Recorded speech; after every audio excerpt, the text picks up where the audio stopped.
Continue doing exactly what you've been doing. No breaks, no regrets. Until absolutely necessary, we're going to keep that accelerator pressed to the floor. So that brief 5-minute scare of like, oh, shit, I might need to go home to get medical care. And then, rationale stepped in, logic stepped in. Hey, logotherapy, thank you. Thank you, world. Thank you, common sense. Do epic shit. One of my prime motivations for visiting Austria last year was to learn more about Viktor Frankl. I'd read a book called When Life Calls Out to You, A Love Affair. And I did the morbid thing first. I went to the gravesite where he was buried, and I was surprised by and fascinated by all the different actors, and of course Mozart and Beethoven. There's a whole garden in the front dedicated to all these composers that are Austrian or from that region, who had their own little garden there in the cemetery. There was, of course, the more renowned Sigmund Freud, overrated, and Alfred Adler, both of whom Viktor Frankl had studied for quite a while, and he came to realize that they were both missing a couple of facets to their methodology. And so that's when he created his own, called Logotherapy.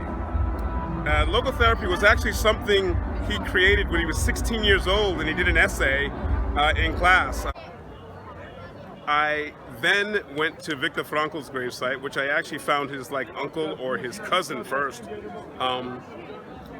But also in this, the graveyards in Austria are fascinating because they have sections for Muslims and Jewish people. And so I was in the Jewish section, obviously, looking for Viktor Frankl. It was fantastic. Well, not the great, just how beautiful these grave sites are. They're actually a tourist attraction when you go to Austria. But the booklet I got from the museum, I finally get to the museum. It was a rainy day. It was a tough day to get there. And it's actually in his old apartment. So I was talking to the curator.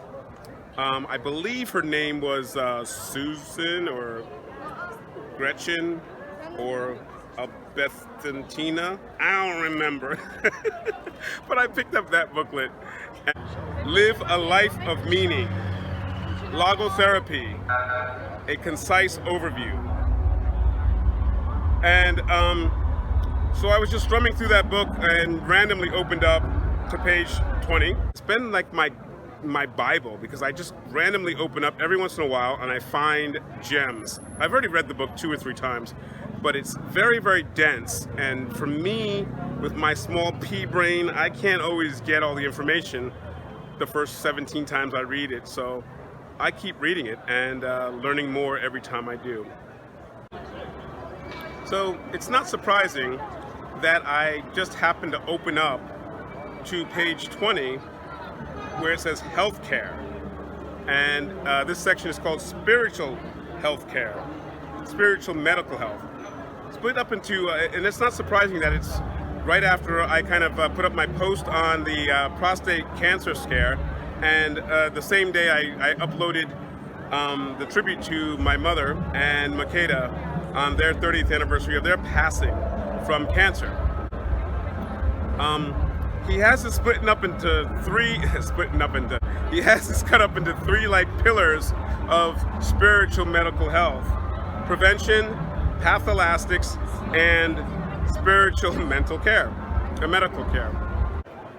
Under preventative, he writes, quote, being aware that one has a task to fulfill in life has life-expanding and disease-preventing effects.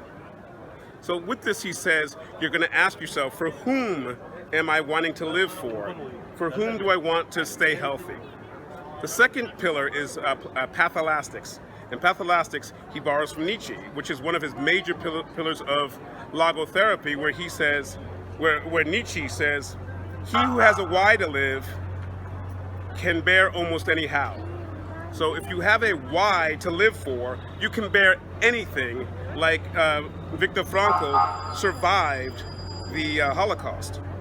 And the question here you want to ask is, for whom or for what do I want to get healthy? So this is obviously for if you're already sick and you want to say, well, for whom do I want to remain for? For whom do I want to get better for? And the last pillar is spiritual medical health care. And the question he asks is, quote, where we can no longer shape our destiny, we have to take the conscious stand towards it.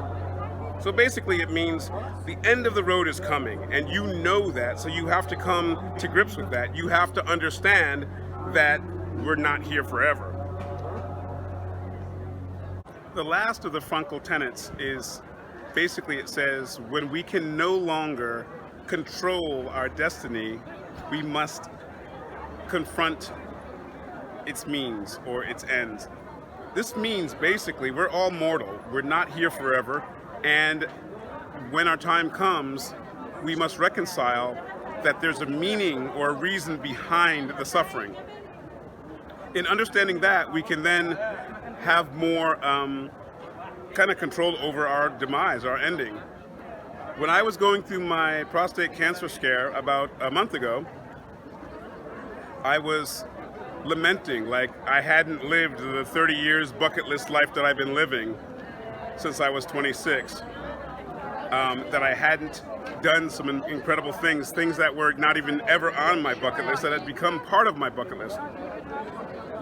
Yet, I was in that mode of swing low, sweet chariot, coming for it. No, not yet.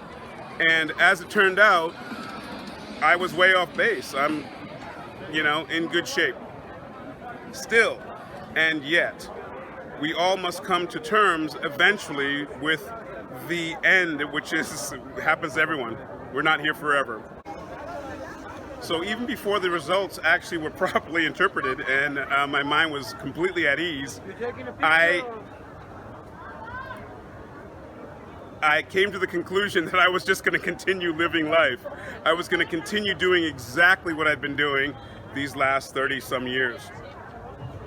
Pushing forward, striving for more, trying to understand as much as I could, because that's what I believe my purpose in life is, aside from, of course, sharing what I know and sharing what I do with others any way I can. However, I had seriously considered applying for early retirement. It would take all the pressure off of having to actually get another job. But I have the second career of filming in mind. I have a whole lot of second, third, fourth acts. Like in Shakespeare, after the third act, all the fun is gone. Usually the comic relief is killed. Spoiler alert, usually he or she is killed. It's usually a he. There weren't she's in Shakespeare. And then everything else is downhill from them. The denouement, you might say, but it's a long denouement, and there's also a lot more deaths. You can't just have one or two deaths in Shakespeare. You got to have like 25 characters get killed off. It's a great plot. They all die. Which is kind of like what Viktor Frankl says. We're got to come to grips with where we are and how much time we have left, and not be singing that swing low, sweet chariot, but singing, bring me that higher life. The high life. Get back to the high life, yeah? Because that's what we're here for. The second thing I was seriously considering was returning home for medical care. Isn't that a joke? And I was like, wait. I can get much better care for far cheaper in about 19 or 20 different countries all over the world. I mean, hell, here in Turkey, dental, in Thailand, dental work is pennies compared to, even Canada, but pennies compared to American standards. So I was like, wait. Why would I return home for more expensive, worst care, I don't know. My dad was taken care of really well with his dialysis in Hawaii, but not so much in Rhode Island, not in Massachusetts. Part of that could have been some of his demeanor. He had lost some of that funny comical edge and it just became a crusty old curmudgeon. But I digress. Bottom line is, why would I stop doing exactly what I'm doing for worse care at 5 times or 20 times the cost? So I came to my senses again and said, hey, just keep doing what you be doing. And that's called do epic shit.